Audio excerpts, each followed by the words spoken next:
खुदाबंद की presence church में मौजूद है। जितनी तारीफ कर सकते हो करो खुदा।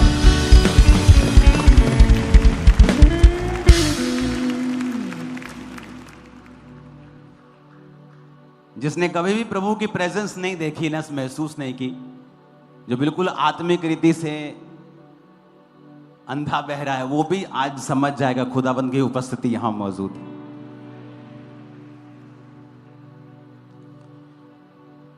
अपने पड़ोसी को बोलो, अगर बुद्धि नहीं तो कुछ भी नहीं।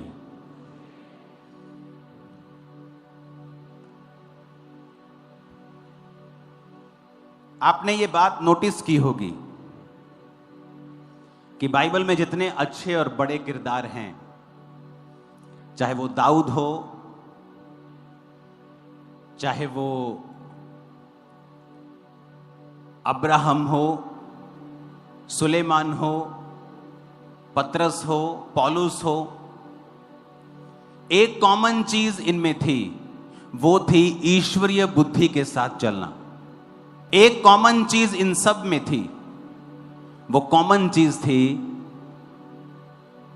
ईश्वरीय बुद्धि। अपने पड़ोसी को बोलो, ईश्वरीय बुद्धि। प्रॉब्लम कहां है?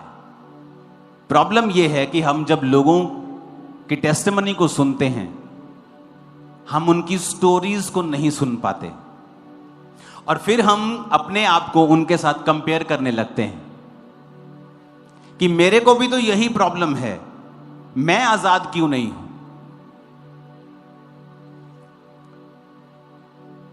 ईश्वरीय बुद्धि का ना होना और जहां विजडम अप्लाई होनी है वहां विजडम अप्लाई ना करना, यह बहुत बड़ा अंतर है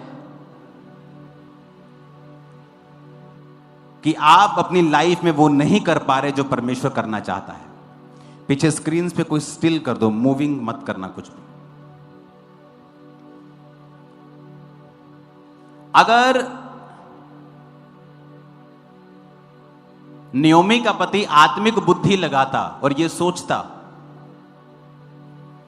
कि मैं एक ऐसी जगह पे जा रहा हूं, सेवा के घर को छोड़ के, जहां पैसा तो मिलेगा पर मैं आत्मिक स्टैंडर्ड में गिर जाऊंगा, सेवा से दूर हो जाऊंगा, पर उसने वहां स्पिरिचुअल विजडम का प्रयोग नहीं किया और एकदम से उसकी लाइफ में गिरावट नहीं आई। सालों लग गए उसको मरने में, उसके बच्चों को मरने में सालों लग गए उस गिरावट में, लेकिन वो गिरना उसी दिन से शुरू हो गया था जब उसने अपने शरीर से सोचा और आत्मिक बुद्धि से नहीं सोचा। और रूत महीनों बाद बोअज से उसकी शादी हुई, लेकिन वो उसी दिन बढ़ना शुरू हो गई थी जिस दिन उसने अपनी आत्मिक बुद्धि लगाई थी और कहा था कि मैं अपनी सास के साथ ही रहूंगी ताकि मुझे यहोवा परमेश्वर की आराधना करना नसीब हो। दाऊद आत्मिक बुद्धि, आशीष नहीं थी, भाइयों की लाइफ ज्यादा आशीषित थी, पर फिर भी वो परमेश्वर के साथ वफादार था, आत्मिक बुद्धि। आज लोग पैसा मांगते हैं, मिनिस्ट्रीज में लोग बोलते, पास्टर्स हमें परमेश्वर रास्तों को क्यों नहीं खोलता? क्योंकि तुम लोग कभी भी टाइथ नहीं बोते हो। इस दुनिया का सबसे बड़ा स्टेडियम, दुनिया का सबसे बड़ा स्टेडियम, लोग बोलते हैं गुजरात में, कोई बोलता है नॉर्थ कोरिया में है। अब रिकॉर्ड ब्रेक होने वाला है। दुनिया का सबसे बड़ा स्टेडियम नाइजीरिया की एक चर्च बना रही है, दुनिया का सबसे बड़ा स्टेडियम। और उस पास्टर की टेस्टिमनी क्या है? वो अपना पर्सनल टाइथ और चर्च का टाइथ दोनों निकालता है। कहता मुझे फिर लोगों की ओर देखने की जरूरत नहीं पड़ती, मैं वफादार खुदा के साथ रहता हूं, उसके पैसों के साथ रहता हूं और परमेश्वर मुझे सप्लाई देता है और असीमित सप्लाई देता है। कई बार हम परमेश्वर के वचनों को बाय फेथ अप्लाई नहीं कर पाते, जिसकी वजह से आप एक लिमिटेड सोर्स के अंदर रहते हैं। कई पास्टर्स को परमेश्वर सामर्थ्य देता है, थोड़ी सी हीलिंग होती है, तब वो बड़ी बड़ी मिनिस्ट्रीज को अटैक करने लगते हैं। परमेश्वर कहता बस अब मैं तुझे ज्यादा नहीं दूंगा। कई पास्टर्स की लाइफ में हीलिंग का वरदान है, लेकिन उनकी चर्च कभी एक लेवल से ऊपर नहीं जाती, उनकी अनॉइंटिंग नहीं जाती। क्यों? जैसे ही कुछ बड़ा काम वो करते हैं, सेकेंड डे वो दूसरी मिनिस्ट्रीज पे अटैक करना शुरू करते हैं। और प्रभु कहता है, अगर मैं तुझे इतना दे रहा हूं और तू अटैक कर रहा है, अगर मैं तुझे ज्यादा दूंगा तू अपने आप को परमेश्वर समझ लेगा। इसलिए मैंने आपको कहा था कि जो सामर्थी लोग हैं वो हर बार जवाब नहीं दे पाते। 100 में से 99 बार, 100 में से कई बार 100 बार भी वो जवाब नहीं दे पाते। क्यों? क्योंकि उन्हें पता है उन्हें सामर्थ के काम करने हैं, वो नहीं कर पाएंगे अगर संसारिक लड़ाई झगड़ों में वो फंसेंगे। आत्मा में कोई जवाब देना हो मैं दे दूंगा, लेकिन आप कुछ बोलेंगे कुछ मेरे खिलाफ, उसका मेरे पास कोई जवाब नहीं होगा, क्योंकि मुझे परमेश्वर के सामने सीधा रहना है। ये गवाहियां जो आज आई हैं, ये मेरा जवाब है उन लोगों के लिए जो खुदा यहां कर रहा है। ये जवाब है उन लोगों के लिए कि क्या तुम्हारी जिंदगी से ऐसा कर रहा है परमेश्वर? अगर नहीं कर रहा है तो सुधर जाओ। हालेलुया। आत्मिक बुद्धि हर जगह आपको लगाई हुई मिलेगी जहां बड़ा मिरेकल हुआ होगा, जहां भी परमेश्वर का हाथ आया होगा। आपने नोटिस किया होगा उसके पीछे एक स्पिरिचुअल विजडम थी जो अप्लाई की गई थी।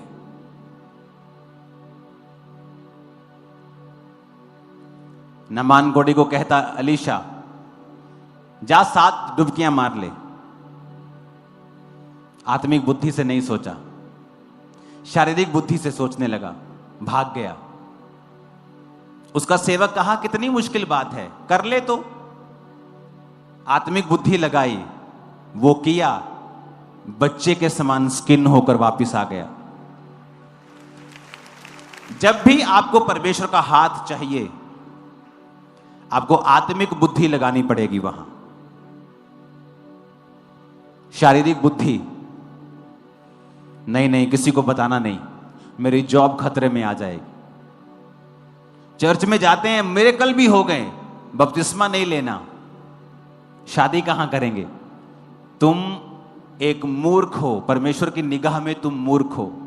संसारिक दृष्टि से तुम बुद्धिमान हो, सियानपना चल रहे हो, पर परमेश्वर के सामने तुम एक मूर्ख हो। जब तुम आत्मिक बुद्धि लगाओगे तभी परमेश्वर का हाथ तुम्हारे ऊपर प्रकट होगा।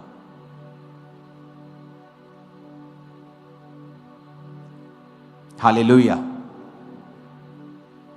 हन्ना क्या करती थी? शारीरिक बुद्धि लगाती थी। जब बच्चा नहीं होता था कुड़ती थी, चिल्लाती थी, कलेश डालती थी, अपने हस्बैंड को बोलती थी। हस्बैंड कहते मैं कौन सा परमेश्वर हूं, मेरी दूसरी पत्नी के हो रहे हैं, तेरे नहीं हो रहे। तो यहोवा ने तेरी कोख को बंद किया हुआ। और एक दिन हन्ना ने आत्मिक बुद्धि लगाई, प्रभु के भवन में गई, बिलख बिलख कर प्रार्थना करने लगी।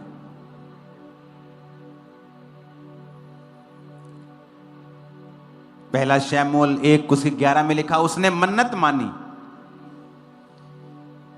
सुनो ध्यान से, किसी को अपनी लाइफ की शर्मिंदगी खत्म करनी है। लोग बोलते हैं गरीबी श्राप है क्या? इसका सीधा आंसर नहीं है बाइबल के मुताबिक। आप गरीब जन्मे हो यह श्राप नहीं है, पर गरीबी में मर जाना यह श्राप है। बीमार हो श्राप नहीं है, लेकिन जीसस ने तुम्हारी बीमारियों के लिए कोड़े खा लिए हैं, तो बीमारी में मरो मत। गरीबी अच्छी चीज नहीं है, अगर है तो इसका मतलब यह नहीं तुम श्रापित हो। लेकिन अगर वो बाप दादाओं से चलती आ रही है, रीजन क्या? टाइथ ना देना, वफादार प्रभु के साथ ना रहना, अगर वो उस कारण है तो फिर वो एक श्राप है, वो एक ब्लेसिंग नहीं है। गरीबी सिर्फ शब्दों में रोमांटिक लगती है, अच्छी लगती है, वैसे वो ऐसी नहीं है, वैसे वो लानत है। अगर हम उसे श्राप नहीं समझेंगे तो कभी बाहर नहीं आ पाएंगे। हमें रिकॉग्नाइज करना होगा कि अगर कोई विश्वासी बीमार है तो इसका मतलब यह नहीं है कि परमेश्वर उसके संग नहीं है, लेकिन इसका मतलब यह भी नहीं है कि वो अपनी हीलिंग के लिए प्रार्थना ना करे। अगर कोई गरीब है तो इसका मतलब ये नहीं वो श्रापित है, इसका मतलब ये भी नहीं है कि वो अपनी गरीबी से बाहर आने के लिए प्रयत्न ना करे। अगर एक विश्वासी गरीबी से बाहर आएगा तो वो खुदा के काम करेगा, और शैतान ये बात जानता है। इसलिए वो विश्वासी को ये एक्सप्रेशन देना चाहता है कि तुम अच्छे हो, गरीब हो। कितने मेरी बात को समझ रहे हैं? ये एक बैलेंस मैसेज है, आत्मिक लोग इसे समझ पाएंगे। हालेलुया। आज लोग निंदा करने लगते हैं, एक किसी का वचन उठाते हैं, पूरा मैसेज भी नहीं सुनते उस पास्टर का, और उसकी निंदा करने लग जाते हैं, क्योंकि उनका जो धंधा पानी है वो निंदा से चलता है। अगर वो अपनी बात करेंगे कोई उनकी सुनेगा नहीं, उन्हें दूसरे की बात करनी पड़ेगी, खासतौर पे जो मशहूर है, ताकि लोग उनको सुने। आप बाइबल में देखो, जहां जहां विजडम अप्लाई हुई है वहीं मिरेकल हुआ है। तो आज हम एक केस स्टडी करेंगे हन्ना का। मैं सिर्फ कुछ वचन पढ़ूंगा, आप पूरा निकाल के रखें। पहला शमूएल पूरा एक बाब, एक अध्याय आप निकाल के रखें।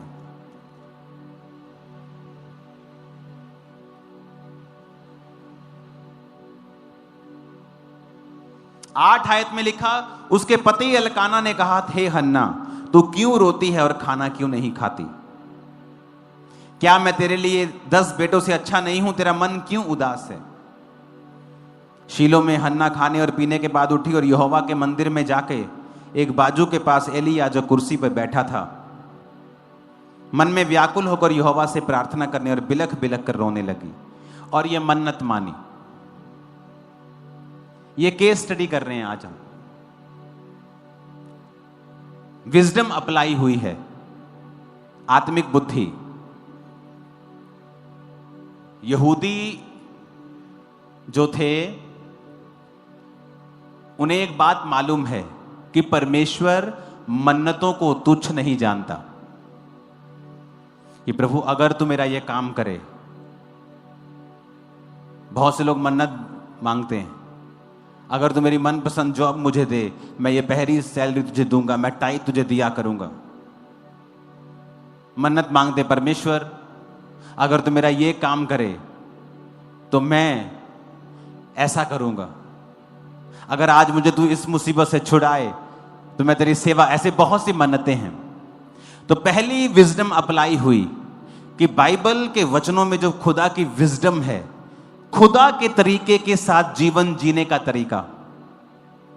पहले हन्ना ने देख लिया, रो के खाना छोड़ दिया, पति के साथ लड़ी, सौतन के साथ लड़ी, चिल्लाई, कलेश किया, कुछ नहीं हुआ। फिर क्या किया? आत्मिक विजडम अप्लाई की, मन्नत मांगी। पहला स्टेप, खुदा से कहती, परमेश्वर अगर तू अपनी दासी के दुख पर दृष्टि करे, मेरी सुधि ले और मुझे भूले ना और पुत्र मुझे दे, तो मैं जीवन भर के लिए उसे अर्पण कर दूंगी, उसके सिर पे छुरा ना फिरने पाएगा। वचन में लिखा, एली उसकी ओर देख रहा था, उसके होंठ तो हिलते थे।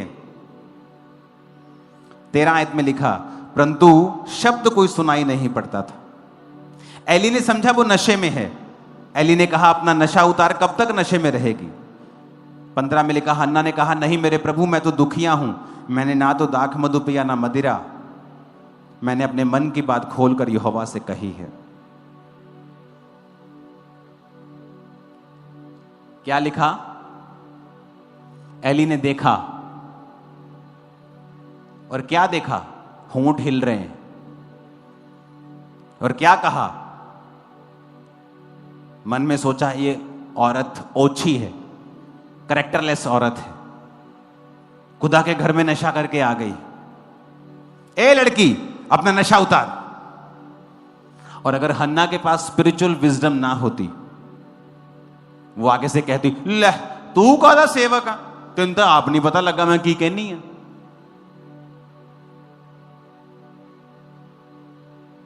एक सेवक एक आदमी भी है। उसने उसे परखने में गलती की, पर फिर भी वो खुदा का सेवक ही ठहराएगा, उसका अभिषिक्त ही ठहराएगा। लेकिन हन्ना ने गलती नहीं की ये कह के कि क्या तू आत्मिक नहीं है, क्या तुझे जांच नहीं है, क्या तू जांच नहीं पा रहा कि मैं तो दुखिया हूं। उसने कोई टांच नहीं मारी, उसने कहा हे मेरे प्रभु, 15 में ह्यूमिलिटी, नम्रताई। किसी वॉलंटियर ने गलती कर दी, आप वीडियो बनाने लग जाते हैं क्योंकि आप नम्र नहीं हैं, आपके अंदर स्पिरिचुअल विजडम नहीं है, आपको प्रभु के घर की इज्जत की, प्रभु की इज्जत की, अपनी इज्जत की कोई परवाह नहीं है। हन्ना ने कहा मेरे प्रभु, मैं तो दुखिया हूं, ना मैंने शराब पी ना दाख मधु, पर मैंने मन खोल के अपनी बात यहोवा से कही। मुझे ओछी स्त्री ना जान, मैंने शोकित होने और चिढ़ाए जाने के कारण यह सब कहा है। एली ने कहा कुशल से चली जा, इज़राइल का परमेश्वर तुझे मन चाहा वर दे। चाहे उसे परखने में गलती लग गई, पर उसके शब्द अभी भी पावरफुल हैं, और जैसे ही उसने ये शब्द कहे, कुछ ही हफ्तों में हन्ना प्रेग्नेंट थी।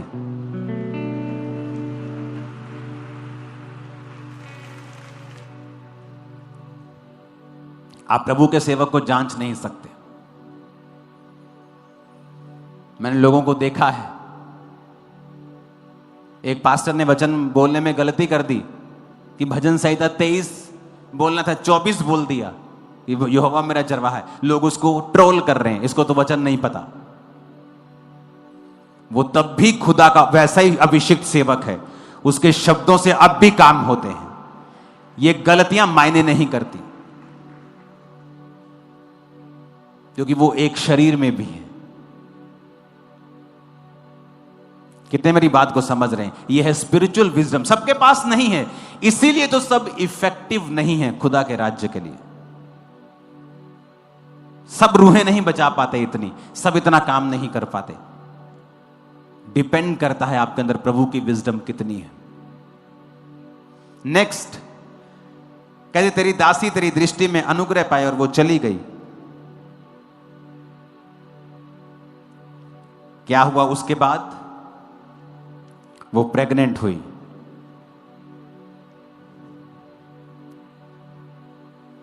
एक और बात बाइबल में लिखी है,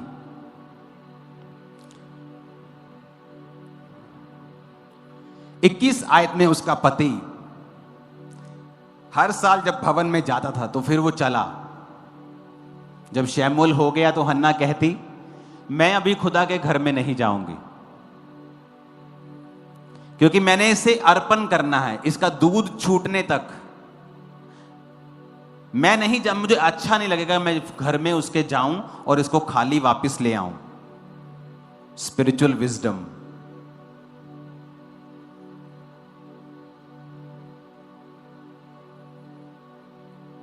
शाऊल गधियां ढूंढने के लिए गया, गधियां नहीं मिली। उसके सेवक ने कहा यहां एक नबी रहता है, चलें उसके पास। कहता हमारे पास कुछ देने के लिए नहीं है। शाऊल क्यों चुना गया? उसके अंदर एक स्पिरिचुअल विजडम थी कि अगर परमेश्वर के घर में, परमेश्वर के दास के सामने जाना है तो खाली हाथ नहीं जाना। उसके दास की कोई डिमांड नहीं है। इसहाक ने कहा जा बेटा, मेरे मन पसंद का खाना मुझे बना के दे, तब मैं तुझे आशीर्वाद दूंगा। इसहाक कोई गरीब इंसान नहीं था, खरबों का मालिक था। ऐसे वो 50 तरह के खाने बनवा सकता था, लेकिन ये एक स्पिरिचुअल विजडम है कि जब आप फादर की लाइफ में बोते हैं, आप कुछ लेते हैं उससे। जहां भी काम हुआ स्पिरिचुअल विजडम अप्लाई हुई होगी, चेक कर लेना बाइबल में। हालेलुया। तो शाऊल चांदी का टुकड़ा लेके नबी के सामने गया। Spiritual wisdom. हन्ना खाली हाथ नहीं गई, कहती मैं नहीं जाऊंगी। और जब कुछ ही महीने में उसका दूध छूट गया, वो उसको चढ़ा के आई। एक और बात, क्यों शैमूएल एक प्रभावी सेवक बना?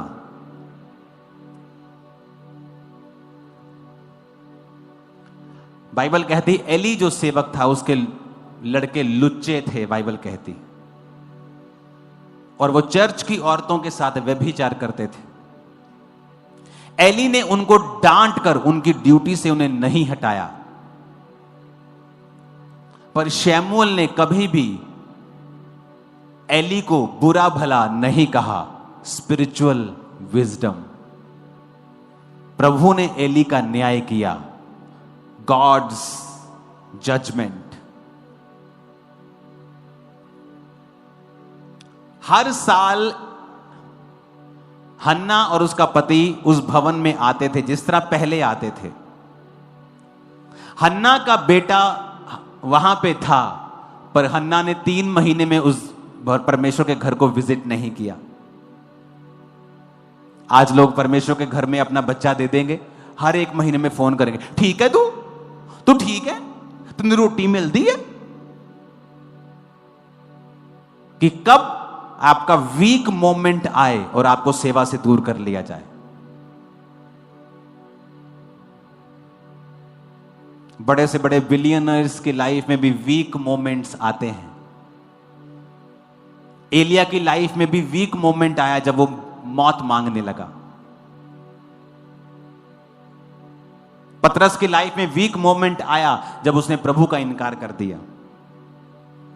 आप सेवा करेंगे, बहुत सी घटनाएं आपके साथ होंगी, जायज भी हो जाएंगी, कुछ नाजायज भी हो जाएंगी, शैतान भी कर देगा। लेकिन अगर तुम्हारी फैमिली स्पिरिचुअल विजडम में नहीं है, तुमको वापस खींच लेगी और खुद श्रापों के नीचे हो जाएगी। वो बाद में मालूम पड़ेगा जब फोन आएंगे, और तब परमेश्वर का दास भी ले हैंड के जरिए कुछ नहीं कर सकता। हन्ना क्या कहती है यहां पर, पढ़ो बाइबल में 2 की 19 आयत। उसके माता पिता प्रति वर्ष छोटा सा बागा बनाकर अपने पति के संग वर्ष की मेल बलि चढ़ाने वो हन्ना आती थी और बागे को लेके आया करती थी। हर साल, हर 3 महीने में नहीं, पहले भी वो साल बाद ही आते थे। लेकिन हन्ना का बेटा वहीं पे है, और मालूम क्या, एकलौता बेटा सालों के बाद हुआ है। हर 3 महीने में जाना चाहिए उसको। पुत तू ठीक है ना, तेनू अली रोटी ते दिंदा है ना, तेनू अली मारदा तो नहीं का। इससे अच्छा तुम अपना बेटा भवन में ना देती, अपने पास रखती। या तो सेवा करो ना, जब करनी है तो तन मन धन ताकत बल बुद्धि ब्लड से सबसे कर दो। फिर या तो मत करो। कौन तुम्हारे ऊपर सिर पे तलवार लटका के खड़ा था? तुम परमेश्वर के भवन में सेवा करने के लिए आए? किसने तुमको इनवाइट किया यहां पे सेवा करने के लिए? आओ, तुम खुद आए। Spiritual wisdom. हर साल ही आई फिर वो एकलौता बेटा, दिल करता है मां का देखने में। 3 महीने में फिर क्या है, एक बार जा आएगी तो, पर हर साल आती थी वैसे जैसे पहले आती थी।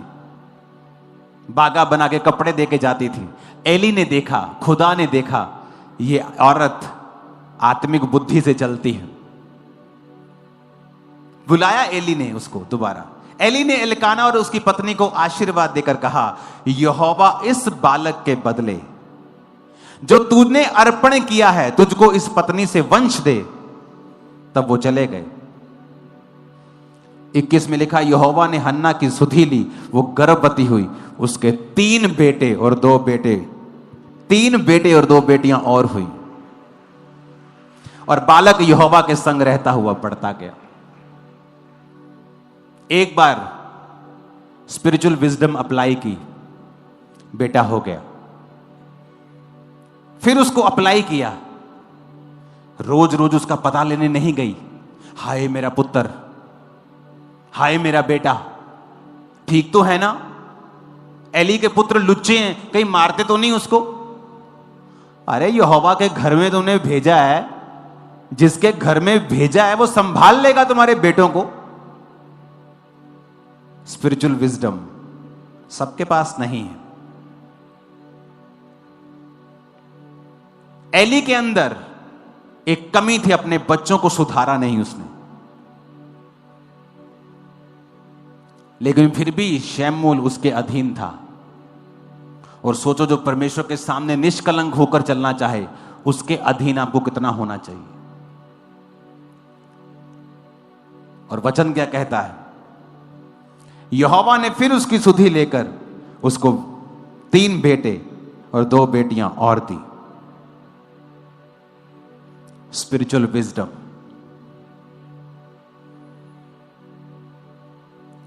अगर आपने खुदा को कोई चीज दे दी है तो भरोसा रखें, परमेश्वर के ऊपर छोड़ दें सब कुछ।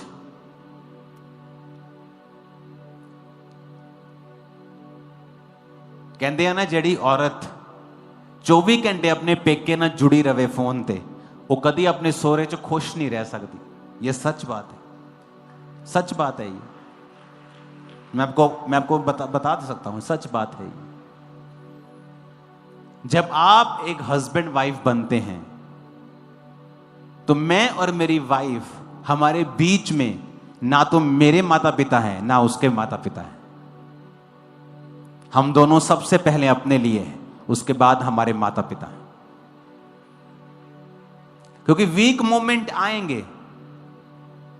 पुराने टाइम में डाइवोर्स बहुत कम होते थे, बहुत कम। कहीं लड़की का डाइवोर्स हो जाए तो न्यूज होती थी कि हाय उस लड़की का डाइवोर्स हो गया। उसके कुछ नेगेटिव इफेक्ट भी थे कि हस्बैंड का परिवार मारते थे लड़की को, सोहरा परिवार तंग करता था, जबरदस्ती काम करवाते थे, बड़ी तसीद देते थे। साइड इफेक्ट भी थे, लेकिन घर बना रहता था। क्योंकि अगर हर टाइम आप फोन पे, अगर मैं अपनी मम्मी के साथ 24 घंटे जुड़ा रहूं, मेरी वाइफ के साथ मेरी बन नहीं सकती। और प्रभु ने तुमसे कहा है, तुम सबसे पहले स्थान अपनी पत्नी और अपने पति को दोगे। तुम अपने पति और पत्नी के साथ, लिखा पति पत्नी एक मन होंगे, एक तन होंगे, और माता पिता से अलग, यानी अब वो प्रथम हैं, अब आप एक हैं। आपके माता पिता उसके बाद, आपके बच्चे उसके बाद आते हैं। आपके बच्चे, आजकल तो बच्चे शैतानी घर में कलेश करवा देते, माता पिता का कलेश बच्चे ही करवा देते हैं। क्यों?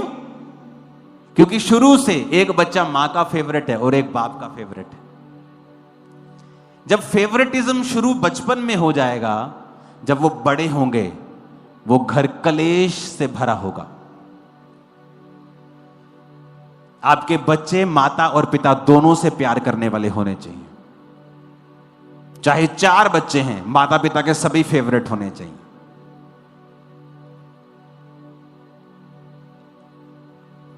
कितने समझ रहे हैं? आप इग्नोर नहीं कर सकते किसी बच्चे को। ये संसारिक बुद्धि की बातें हैं, और जहां आत्मिक बुद्धि लगाई गई वहां खुदा का हाथ आया। सेंस क्या कहती है कि मेरे पास इतना नहीं है कि मैं परिवार का गुजारा करने के बाद टाइथ दे सकूं। स्पिरिचुअल विजडम क्या कहती है कि मुझे पहले टाइथ निकालना है, बाद में देखी जाएगी, खुदावंद इंतजाम करेगा। एक दिन आएगा आपके पास बहुत आयत से होगा। Spiritual wisdom. शमूएल क्यों एक अच्छा नबी बन पाया? क्योंकि फैमिली पीछे टांगे खींचने वाली नहीं थी। इमेजिन करो, यहां शमूएल रहता है, उसी घर में एली रहता है जो बूढ़ा हो चुका है, आंखों से कम दिखता है। उसके 2 बच्चे हैं और दोनों व्यभिचारी हैं। जो भवन की सफाई करने वाली औरतें थी, उनके साथ वो व्यभिचार करते थे। जब लोग भेंट लेके आते थे तो पकाने के बाद याजक एक 3 कांटे वाला त्रिशूल नुमा एक चीज बर्तन में डालता था। जितना मांस आता था वो याजक का होता था। वचन कहता है कि ये दोनों इतने लालची थे कि कच्चा मांस ले लेते थे और परमेश्वर की भेंट का तिरस्कार करते थे। स्पिरिचुअल विजडम नहीं लगाते थे। और वचन देखो, जब पलिश्तियों ने इजराइलियों पर अटैक किया, दोनों एक ही दिन मर गए, दोनों एक ही दिन। और पत्नी जो प्रेग्नेंट थी एक की, वो भी मर गई। उसका बच्चा पैदा हुआ, उसका नाम इकाबोद रखा गया कि इज़राइल में से महिमा उठ गई। दुर्घटना हुई, रीजन निकलेगा, स्पिरिचुअल विजडम को अप्लाई नहीं किया गया। कोई बड़ा कांड हो गया, बड़ा एक्सीडेंट हो गया, स्पिरिचुअल विजडम को अप्लाई नहीं किया गया। कितने मेरी बात को समझ रहे हैं? शमूएल अच्छा नबी क्यों बन पाया? उसको नहीं मतलब था एली के जीवन में क्या चल रहा है, उसके बच्चे उसकी बात नहीं, उसको मतलब था कि प्रभु ने मुझे यहां रखा है और प्रभु ने उसको ये साबित किया कि तू सही कर रहा है। कि जब यहोवा ने उससे बात की तो उसके मेंटर की आवाज में की, इसीलिए यहोवा जब बोलता था शमूएल शमूएल, वो भाग के मेंटर के पास, एली के पास जाता है। एली आपने पुकारा? नहीं, मैंने नहीं पुकारा। अगर मेरी पत्नी मुझे आवाज लगाती है तो मुझे उसकी आवाज मालूम है, और मुझे भारी सी अगर आवाज आए तो मुझे मालूम है ये मेरी पत्नी की आवाज नहीं है। तो परमेश्वर जब आवाज लगा रहा था तो उसको, अगर वो अलग आवाज होती तो उसको, वो हैरान, वो एली के पास जाके बोलता कि मुझे कोई आवाज लगा रहा है। वो ये नहीं कहता कि आपने मुझे पुकारा। प्रभु ने उसे बताया कि तू अधीनगी कर रहा है, ये सही है, देख मैं उसी की आवाज में तेरे साथ बात कर रहा हूं। Spiritual wisdom. इसीलिए सब लोगों के पास मसा नहीं है। अगर आप अपने मेंटर के जैसा सोच नहीं सकते, मैं आपको गारंटी देता हूं आप उसके जैसे मिरेकल्स काम कभी नहीं कर पाएंगे। अगर आप दर दर जाते हैं, हर जगह भटकते हैं, बहुत सारे पास्टर्स आपके मेंटर हैं, आप कभी एक जगह पे नहीं पहुंच पाएंगे। आपको एक व्यक्ति चुन के उसके पीछा करना होता है। आपका स्वभाव भी वैसा होना चाहिए, आपकी सोच वैसी होनी चाहिए, क्योंकि उसी सोच की वजह से जो आपके मेंटर के अंदर है, उसी स्पिरिचुअल विजडम की वजह से उसके ऊपर वो मसा है। अगर आप उसकी सोच का इनकार करते हैं, आप मसे का भी इनकार करते हैं। कितने मेरी बातों को समझ रहे हैं? Spiritual wisdom.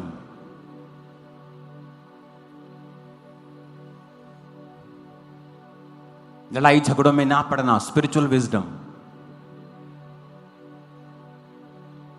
जब मैं परमेश्वर में आया तो मेरा बिजनेस था टाइल्स का। आज बहुत से लोग हैं, अगर आप नडाला बेगोवाल की साइड पे चले जाएं, जिन्होंने हमारा लाखों रुपया देना है। आज मेरे पास पावर है, सरकार में पहुंच है,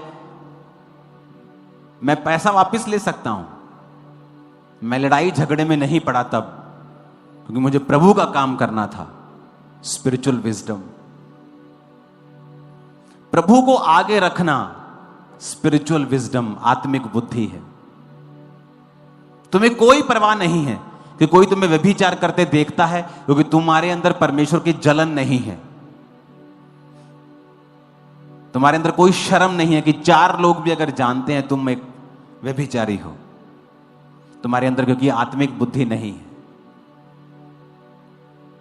वही फैमिली जो अपने बच्चों को भेजती है, जब वापस लेती है और दुखी होती है, स्पिरिचुअल विजडम की कमी की वजह से वही सफर करती है। शमूएल एक अच्छा नबी क्यों बन पाया? क्योंकि उसने अपना पूरा टारगेट, अपना पूरा सिस्टम उसने परमेश्वर में रख के चलाया। कितने मेरी बातों को समझ रहे हैं? हमें यह बात समझनी होगी।